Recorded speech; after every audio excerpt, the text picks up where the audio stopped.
sekarang lagi masak, Pak. Saya tinggal demi gas. Iya, yang dimasak. Bukan masalah anti gasnya. Anak kami lapar, butuh makan, butuh kehidupan, Pak. Oke, Bapak ya. Logika berjalan dong, Pak. Iya, udah ya. Ya, akal sehat kami berjalan, Pak. Udah ya, Pak ya. Udah, kita paham, Bapak. Tenang, Pak. Ya, kita paham, Bapak ya. Kita mengurus banyak orang dan Bapak juga ya. Kita sama-sama orang Jakarta. Iya. Paham, Pak ya? Iya, oke.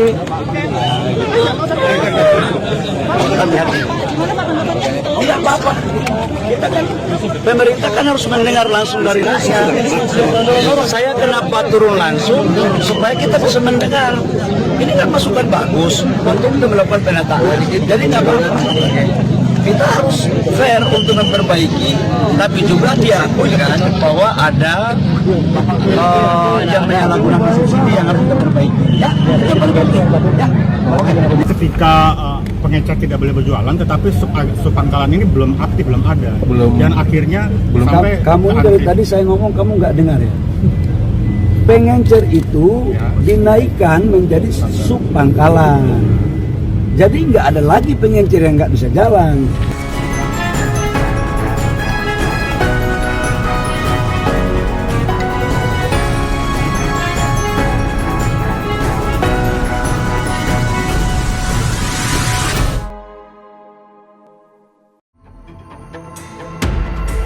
Kehebohan soal LPG 3 kg bermula dari keputusan pemerintah yang awalnya melarang peredarannya secara bebas lewat Menteri ESDM Bahlil Lahadalia.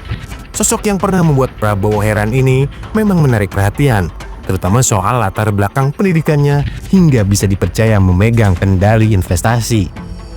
Larangan ecer gas 3 kg ini tak lama dicabut, tapi publik keburu curiga, ada apa di balik manuver ini?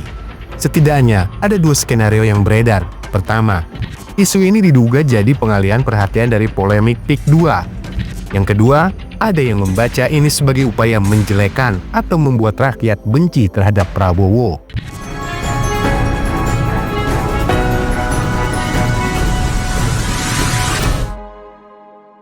Ya, DPR RI sudah berkomunikasi dengan Presiden sejak semalam dan bahwa kemudian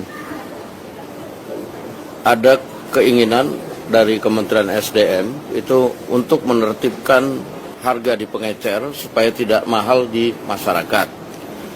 Namun setelah komunikasi dengan Presiden kemudian telah menginstruksikan kepada SDM untuk per hari ini mengaktifkan kembali pengecer-pengecer yang ada untuk berjualan seperti biasa, sambil kemudian pengecer-pengecer itu akan dijadikan sub daripada pangkalan,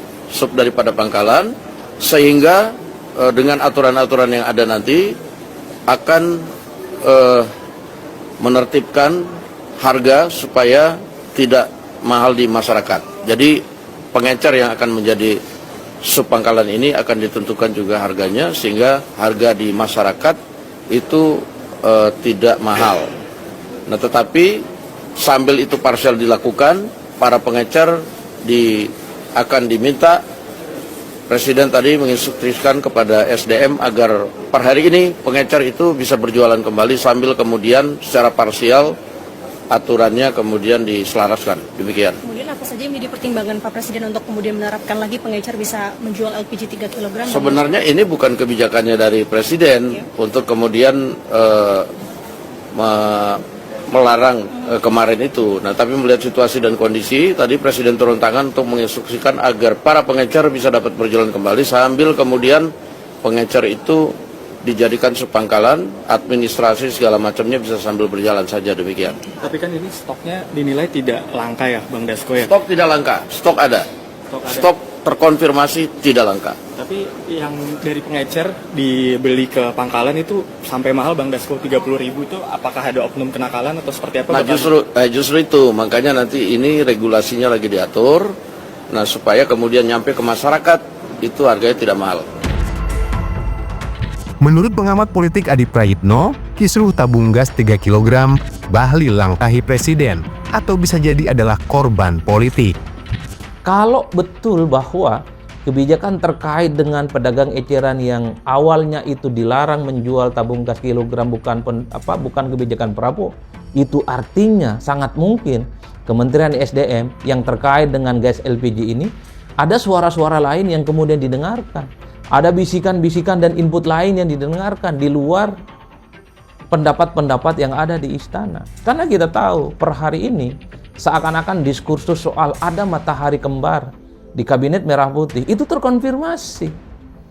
Itu artinya apa? Bukan tidak mungkin ada pihak eksternal di luar istana adalah mereka yang sebenarnya memberikan input pengetahuan bahwa kebijakan soal pelarangan pedagang eceran dilarang untuk menjual tabung gas itu juga dilakukan. Itulah yang saya kira per hari ini pembicaraan publik bahwa sepertinya Kementerian SDM itu juga ada komunikasinya yang lain, bukan hanya kepada istana, tapi kepada pihak-pihak tertentu yang posisinya masih cukup kuat saat ini. Itu adalah narasi yang kedua per hari ini juga menjadi perbincangan yang cukup luar biasa. Padahal kita tahu per hari ini yang menjadi Presiden Republik Indonesia itu adalah Prabowo Subianto, bukan yang lainnya.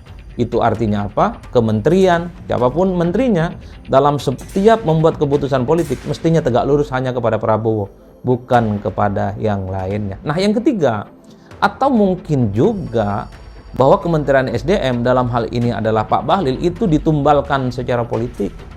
Karena apa? Supaya kemarahan publik itu tidak langsung menyasar jantung kekuasaan pemerintah, tidak langsung menyasar jantung istana.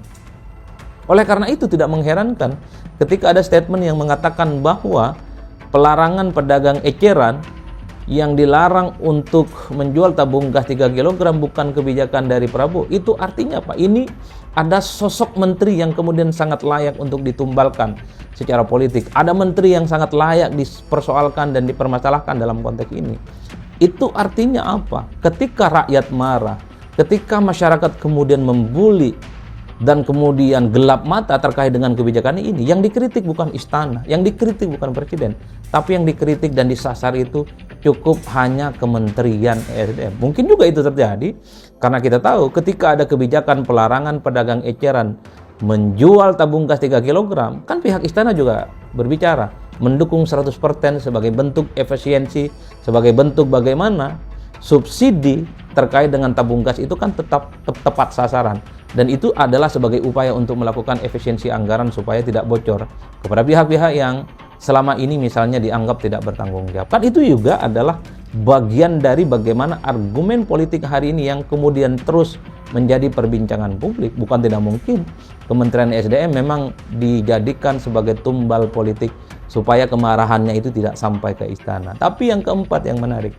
mungkin ini adalah pertama kali dalam sejarah di mana seorang presiden terpilih itu membatalkan kebijakan menteri dalam tempo yang sesingkat-singkatnya. Bayangkan, kebijakan ini baru diumumkan 3 hari. Diumumkan tanggal 1, kemudian berlaku tanggal 2, tanggal 3, tanggal 4, kemudian ada instruksi dari Prabowo supaya pedagang eceran itu kembali berdagang, kembali memperjualbelikan tabung gas 3 kg yang selama ini memang menjadi kebutuhan yang cukup dekat dengan rakyat.